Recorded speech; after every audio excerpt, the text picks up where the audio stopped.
ಅಲ್ಲಿ ಸುಪ್ರಿಯಾ ಇಲ್ಲದೆ ಇವರಿಬ್ಬರೇ ಇದ್ದಿದ್ದನ್ನು ನೋಡಿ ನೀನೇ ಹೇಳ ಪೂರ್ವ ಅಲ್ಲೇನಾಯಿತು ಅಂತ.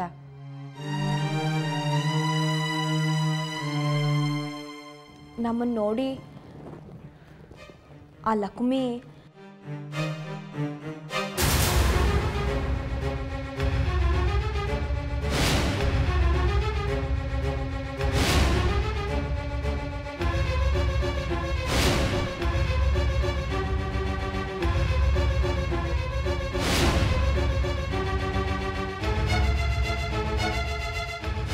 ನಿಮ್ಮಿಂದ ನಾವೆಲ್ಲ ಎಕ್ಸ್ಪೆಕ್ಟ್ ಮಾಡ್ತಿರೋದೆ ಆ ಮಗುಗೆ ತಾಯಿ ಪ್ರೀತಿನ, ಮಲ್ತಾಯಿ ಪ್ರೀತಿ ಅಲ್ಲ. ಅವಳು ನಮ್ಮನ್ನು ಅಷ್ಟು ಪ್ರಶ್ನೆ ಮಾಡೋದು ನೋಡಿ ನನಗೂ ಕೋಪ ಬಂತು. ನಾನು ಬೈದೆ. ಆದ್ರೆ ಅವಳು ನಮಗೆ ಧಮಕಿ ಹಾಕ್ಬಿಟ್ಟು ಹೋದ್ಲು. ನೋಡಿದ್ರಾ, ಇನ್ನೂ ಇವರಿಬ್ರಿಗೂ ಮದುವೆನೇ ಆಗಿಲ್ಲ. ಈಗಲೇ ಇವ್ರ ಮೇಲೆ ಎಷ್ಟು ಜಬರ್ದಸ್ತ್ ಮಾಡ್ತಾಳೆ. ಮುಂದೆ ಹೇಗೋ ಏನೋ. ಹೇಗೋ ಏನೋ ಅಂದರೆ ಏನಮ್ಮ? ಏನು ಮಾಡೋಕ್ಕಾಗುತ್ತೆ ಅವಳ ಕೈನಲ್ಲಿ? ನಮ್ಮನ್ನೇನು ಮಾಡೋಕ್ಕಾಗಲ್ಲ ಅವಳಿಗೆ. ಹೌದು ಸುನಂದ ಅವರೇ, ಇನ್ಮೇಲೆ ನಾನು ನಿಮ್ಮ ತಂಟೆಗೆ ಬರಲ್ಲ, ನಮಗೂ ನಿಮಗೂ ಯಾವುದೇ ಸಂಬಂಧ ಇಲ್ಲ ಅಂತ ಕಡ್ಡಿ ತುಂಡು ಮಾಡ್ದಂಗೆ ಹೇಳಿ ಹೋಗಿದ್ದಾಳೆ. ಅಂದಮೇಲೆ ಅವಳಿಂದ ನಮಗಿನ್ನೇನು ಸಮಸ್ಯೆ ಇರುತ್ತೆ ಹೇಳಿ? ಹೌದಾ ಆಂಟಿ, ಅವಳಿಂದ ಇನ್ನೇನು ಮಾಡೋಕ್ಕೆ ಸಾಧ್ಯ ಇಲ್ಲ. ಇಲ್ಲ ಸೂರ್ಯ ಅವರೇ, ಯಾರನ್ನೂ ಹಾಗೆ ತಾತ್ಸಾರ ಮಾಡೋಕ್ಕೆ ಸಾಧ್ಯ ಇಲ್ಲ.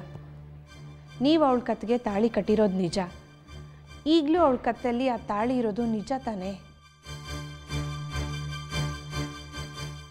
ಅಂದಮೇಲೆ ಯಾವಾಗ ಬೇಕಾದರೂ ಅವಳು ನಿಮ್ಮ ವಿರುದ್ಧ ಧ್ವನಿ ತೆಗಿಬೋದಲ್ವಾ?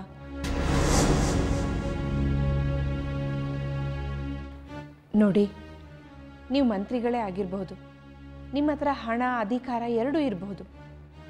ಆದರೆ ಒಂದು ಹೆಣ್ಣಿಗೆ ಅನ್ಯಾಯ ಆಗಿದೆ ಅಂದರೆ ಇವತ್ತಿನ ಸಮಾಜ ಸುಮ್ಮನೆ ಕೂತ್ಕೊಳ್ಳೋದಿಲ್ಲ ಅಲ್ವಾ? ಅದರಲ್ಲೂ ಒಬ್ಬ ಮಿನಿಸ್ಟ್ರು ಮನೆಯಿಂದ ಒಂದು ಹೆಣ್ಣು ಹುಡುಗಿಗೆ ಆಗಬಾರ್ದು ಅನ್ಯಾಯ ಆಗೋಗಿದೆ ಅಂತ ಗೊತ್ತಾದ್ರಂತೂ ಮುಗ್ದೇ ಹೋಯಿತು. ಮಹಿಳಾ ಸಂಘಗಳು, ಅಬಲ ಸಂಘಟನೆಗಳು, ಅವು ಇವು ಮಣ್ಣು ಮಸಿ ಹಾಳು ಮೂಳು ಅಂತ ಸಾವಿರಾರು ಸಂಘ ಸಂಸ್ಥೆಗಳಿವೆ. ಅವೆಲ್ಲ ಇರೋದು ಇಲ್ಲದೆ ಇರೋ ಕಾನೂನೆಲ್ಲ ಸೃಷ್ಟಿ ಮಾಡಿಕೊಂಡು ನಿಮ್ಮನ್ನು ಬೀದಿಗೆ ಎಳೆದೇ ಬಿಡ್ತಾರಾ? ಅವಕ್ಕೂ ಬಿಟ್ಟಿ ಪ್ರಚಾರ ಬೇಕು. ಒಂದೇ ಸಲ ಜನರ ಸಿಂಪತಿ ಗಿಟ್ಟಿಸ್ಕೋಬೋದಲ್ಲ ಅಂತ ಲಕುಮಿ ಅಂತವರು ಇಂಥದಕ್ಕೆ ಇಳಿದೇ ಬಿಡ್ತಾರಾ? ಲಕುಮಿ ಆ ಥರದವಳಲ್ಲ ಅಂತ ನೀವು ಹೇಳ್ಬೋದು, ಒಪ್ಕೋತೀನಿ.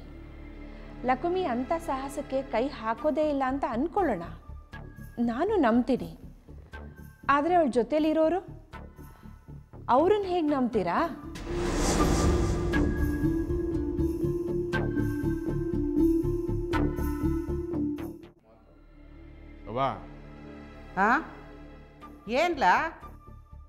ಆ ಅಮ್ಮ ಹೇಳೋದ್ರಲ್ಲಿ ಯೋಚನೆ ಮಾಡಬೇಕಾದ ಅಂಶ ಐತೆ.